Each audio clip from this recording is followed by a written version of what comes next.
Let's begin the part 3 of BGP troubleshooting journey. In previous two parts, we have talked about some strange issues why the BGP session doesn't comes up. Like we have looked into the scenarios where the AS number mismatch was causing BGP not coming up, some TCP port related issues, some TCP not causing the BGP sessions to come up, and also some BGP password authentication related issues. We have also looked into the scenarios of eBGP multi-hop, and we have also looked into the BGP timer issues. Now, in this scenario, or let's say in this part, we are going to talk about three new scenarios. Now, these three new scenarios, I like to keep it confidential right now because I want to generate some suspense. It is really fun to watch the video and troubleshoot the problem, not knowing what could happen next, right? So we enjoy the suspense in the video. So let's look into this part, three new scenarios coming next. As you know, we have already done roughly like 5 6 scenarios in past about different BGP troubleshooting, and I was thinking like, after seeing some of the comments, I have been thinking that it will be really good if I start sharing the GNS3 files and the configuration files as well. So starting from this session, or starting from this part of what I call as part 3 of the BGP troubleshooting, I am going to share the GNS3 file and the configuration of each and every scenario that I am going to discuss today, and I'm going to share it on some shared drive. I will share the link in the description below.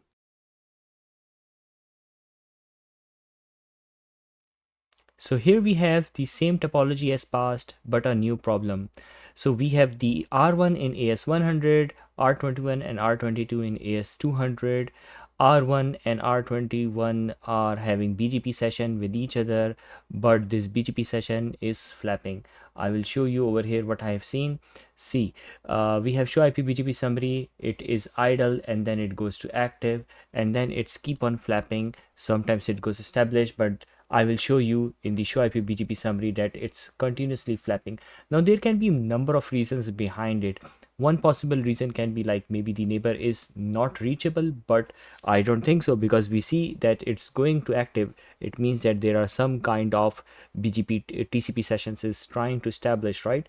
That's why it goes to active and then it goes to back to idle, right? So there is some sort of communication happening. So I assume that the ping must work. So the ping is working, we can ping. The other thing is that we see over here also messages receives and sent. So if messages are being sent and received, it means the ping should be working fine. So ping is working fine. Now the next possible thing could be like the fiber is bad, the interface is flapping, or but let's look into the show IP BGP neighbor more details, and then we can have more closer idea that what could have been causing this problem. So I will do show IP BGP neighbor 10 1 21 2. What we see over here is that the BGP session is idle, okay, and we see keep alive, queue is normal. We have seen lots of open messages. We are seeing 24 notifications. Notifications are not good. It means that notifications are sent like if there is BGP timers getting expired, if there is some sort of error going on, if there is some BGP capabilities mismatch, or if there is some prefix limit exceeding, right? So there can be number of reasons.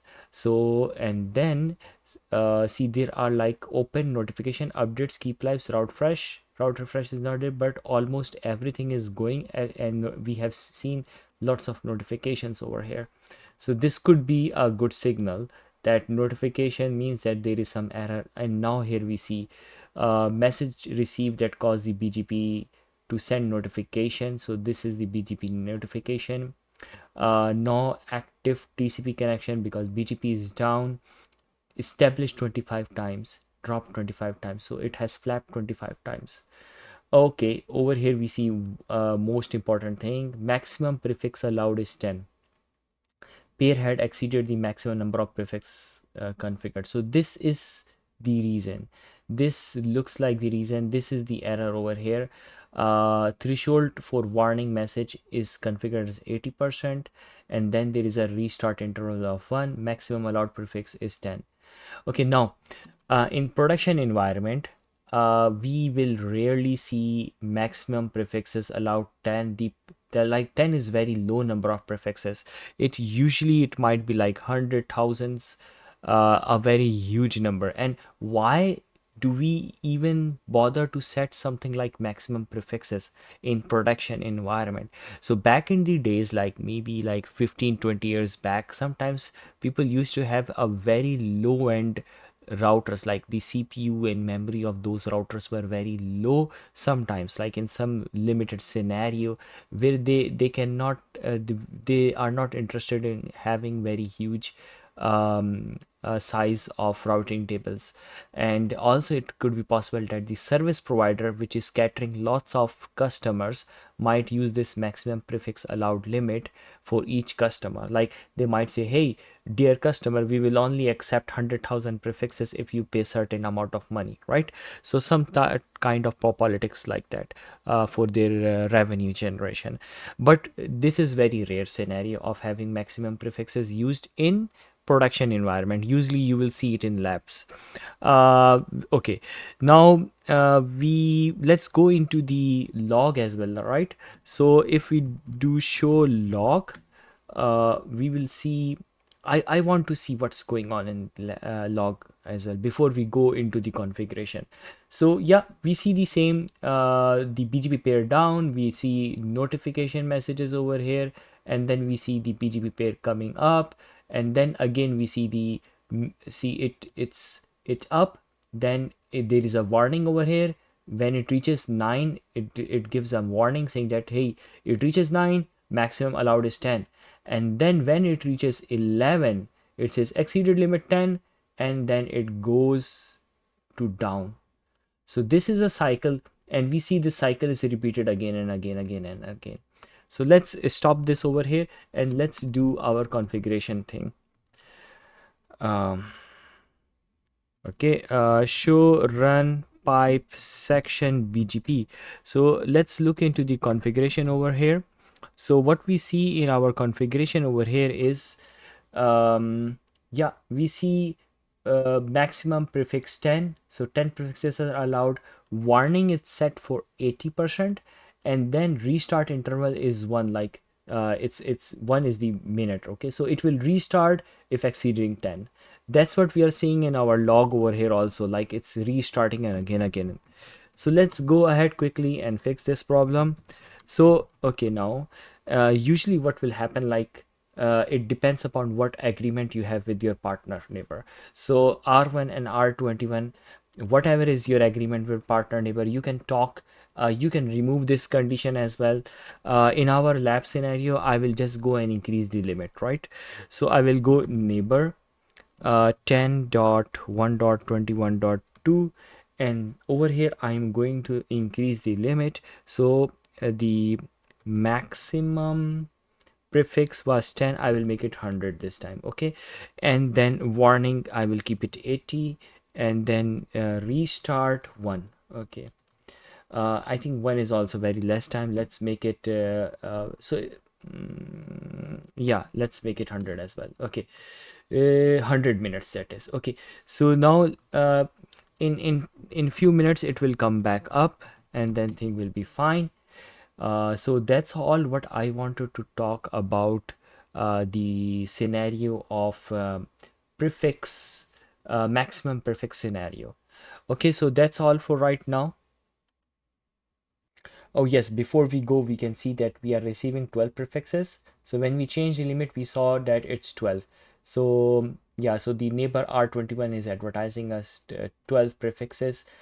Before the limit was 10, that's why it was flapping, it was getting terminated. But now since we have put the limit 100, so now it's working fine.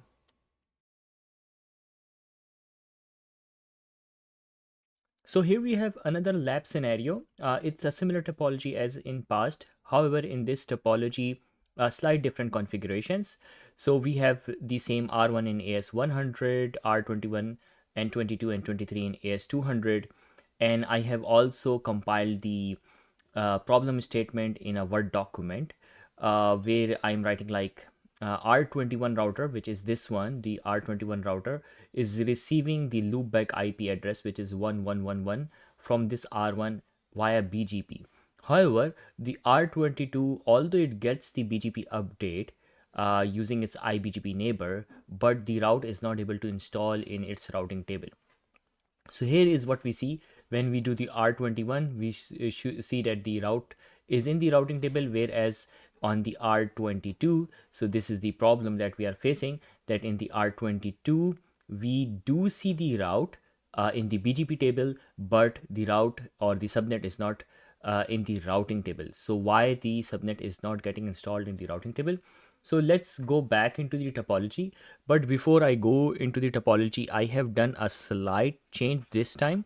What I'm trying to do is like I'm trying to give the GNS3 file and also the configuration startup file of the routers which are included in the problem. So I will put it in one folder, and then I'm going to share that folder later on. I will also put the link on my my YouTube description, that where these files are present, so that any one of you who is interested to do more, they can simulate while we are troubleshooting this lab, and they can practice more and get benefit out of it more. Okay, so let's go back into the R21. Let's start with R20, the first router. So we will go to the first router R1 over here, and then I will do the show IP route. Okay, when I do the show IP route, I see that there is a directly connected interface, which is the loopback IP address. It's the loopback 0. So this is the interface which is in problem right now. We cannot receive this interface on the R21. Let's say no, the in R21 we can receive it. Show IP BGP. If we see the BGP table over here, I see that this is available in the BGP table. There is a static over here on the left. This static actually means this star on the left actually means it's a valid route. So it's a valid route, and also the angle bracket means it's the best route. Best means that this has been already installed in the routing table as well. So if I do show IP route, I will see the routing table over here, and on top I can see that BGP 1111 has been installed. I see that the admin distance over here is 20, and usually the admin distance of 20 actually means that this is coming via eBGP. eBGP is 20, iBGP is 200. Now let's go to the third router, which is R22. So when we go to the R22 over here, okay, so I will do the show IP BGP. I can see that this route is over here. It says that it's a star over here, which means it's a valid route. Okay, but it doesn't shows it as best. It's not installed. How I can say? Because we can go to the show IP route, and I see that, hey, this route is not even installed over here. Now the best way to do it is like we can go again to the show IP BGP, and in this table I can route more information. Just to gather more information, I will do show IP BGP 1111, and when I do this, it says, hey, this route is only one path is available, like it's being learned only by one neighbor, only one entry is available, and this has not been advertised to any pair. Okay, that's good. So it's not advertised to any pair.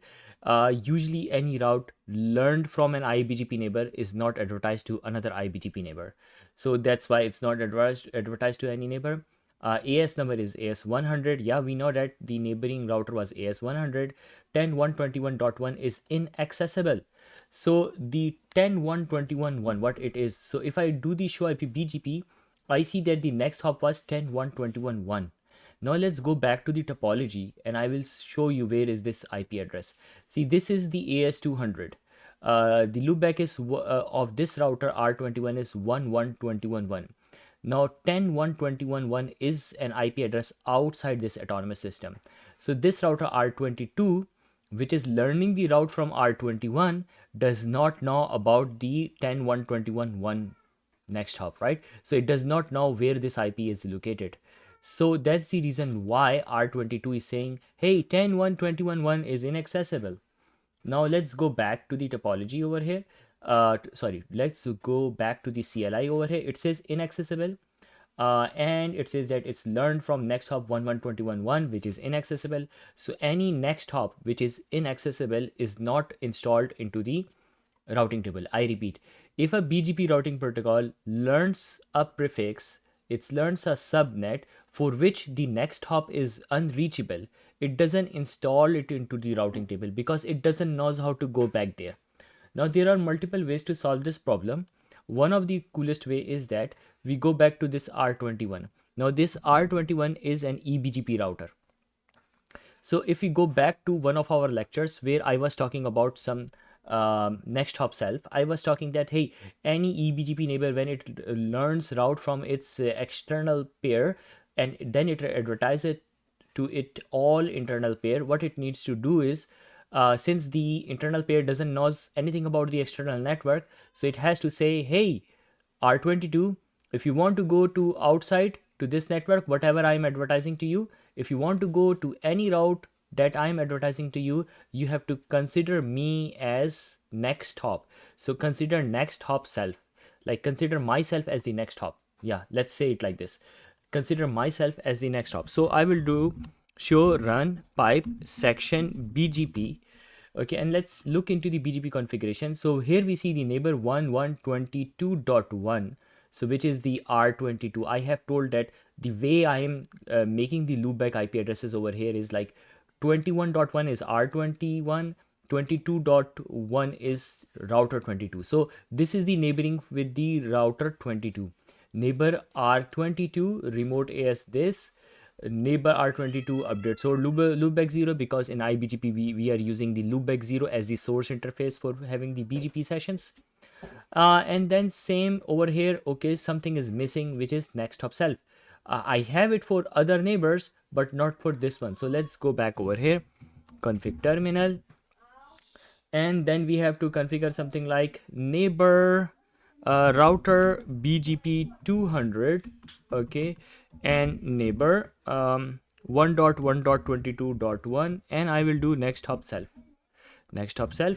Okay, as soon as I do next hop self, BGP is generally a slow protocol. It won't update everything very quickly, so I prefer to do something like clear IP BGP and the pair name 1.1.22.1. I like to do soft. Okay, so what will happen is that the BGP updates will be immediately, like the BGP neighbors, it will exchange the BGP updates, right, without tearing down the session. If I do without soft, what will happen is that the BGP session will be going down and coming back up. So that's what happened just now, because I did without soft. Okay, now I did it. Now after doing the clear IP BGP soft, what we can see is that show IP BGP. Yeah, let's see show IP BGP. So we see this time a slight different thing. The next hop is 1.1.21.1. Before the next hop was 10.1.21.1. So now it's doing the magic. So what is happening is that the next hop IP is changed now. Now the next hop is 1.1.21.1. Before the next hop was 10.1.21.1. Now if I do the show IP BGP command, again show IP BGP, and let me put 1.1.1.1. So before it was saying inaccessible, now it doesn't says anything like inaccessible. And also it says that is the best route, and it looks like it is already installed. Okay, so how I can say confirm it, I can go to show IP route, and then I can do 1.1.1.1, and then I will show it in the routing table. Hey, here we are. So we see it in the routing table. So finally it got installed, and now we want to go to the next scenario, which will be a little bit similar, same topology, but I will save the configuration and share with you guys.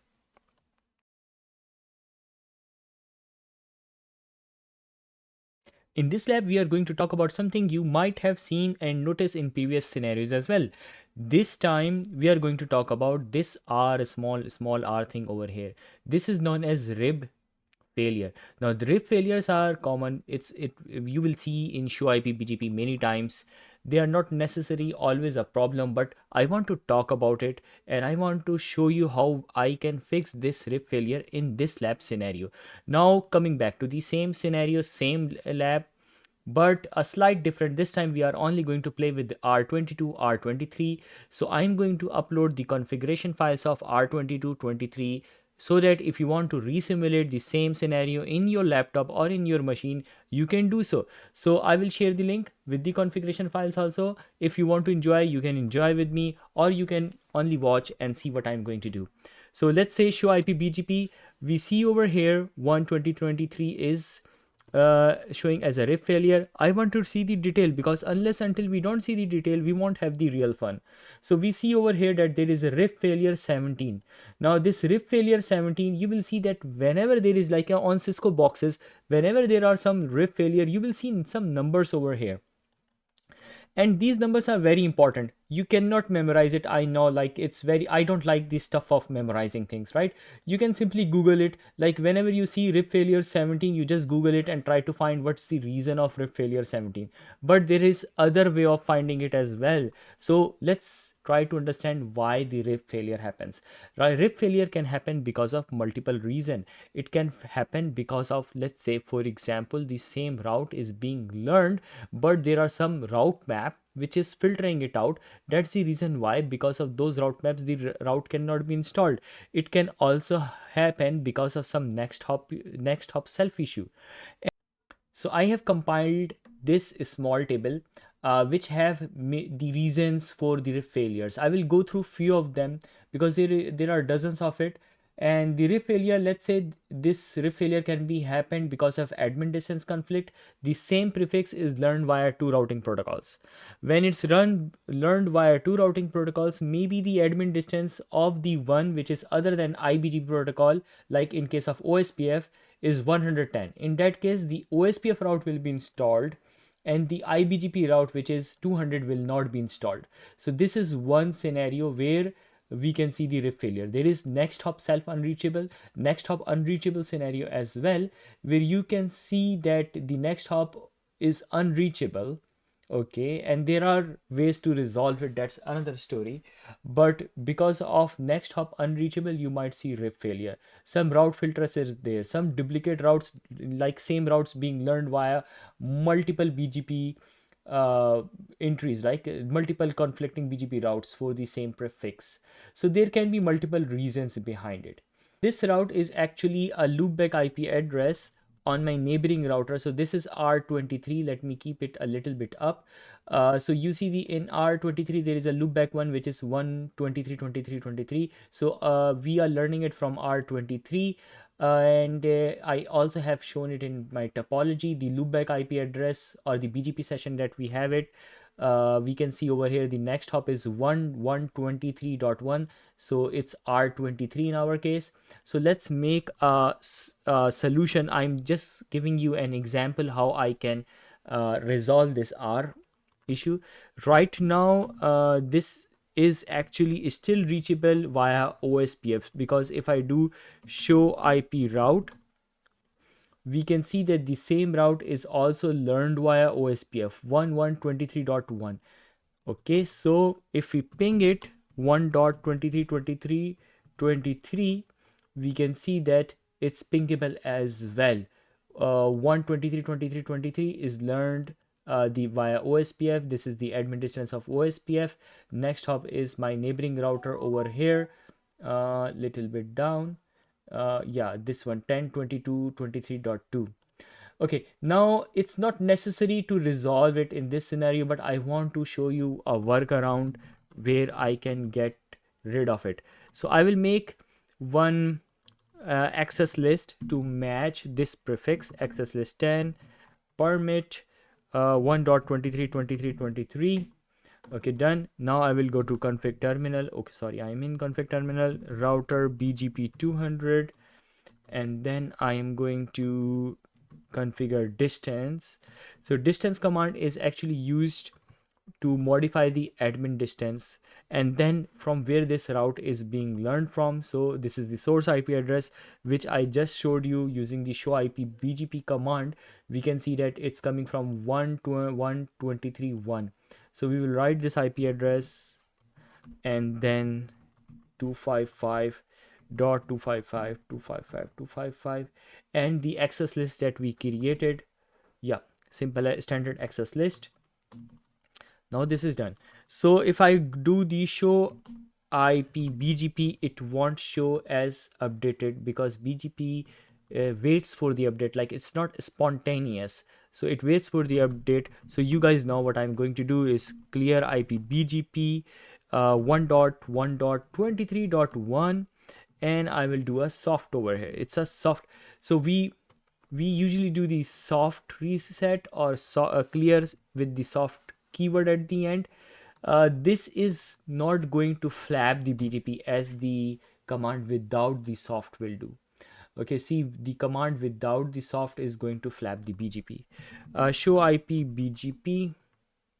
Now I again do the show IP BGP. I see that this time we don't see the R over here. Now if I go and do the show IP route, what I'm going to see is something interesting. Yeah, so this is now installed with an admin distance of 100 in the routing table. There is no more RIP failure over here in the show IP BGP.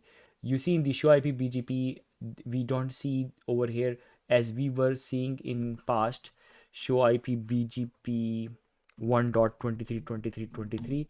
We don't see the RIP failure over here. It was over here RIP failure 17. We don't see it anymore. So this was all what I wanted to talk about the RIP failure. I will prepare another scenario for you guys in another video. So I will be back soon. I hope you have enjoyed watching the three scenarios that we have discussed in this video. However, if you are interested in watching some of my previous troubleshooting sessions that I have recorded, you can go to these below two links that I have. Or if you are interested in watching the theory of BGP, I have roughly around 10 to 12 videos talking about the theoretical concepts of the BGP as well. So you can also find that in our channel. Thank you for watching.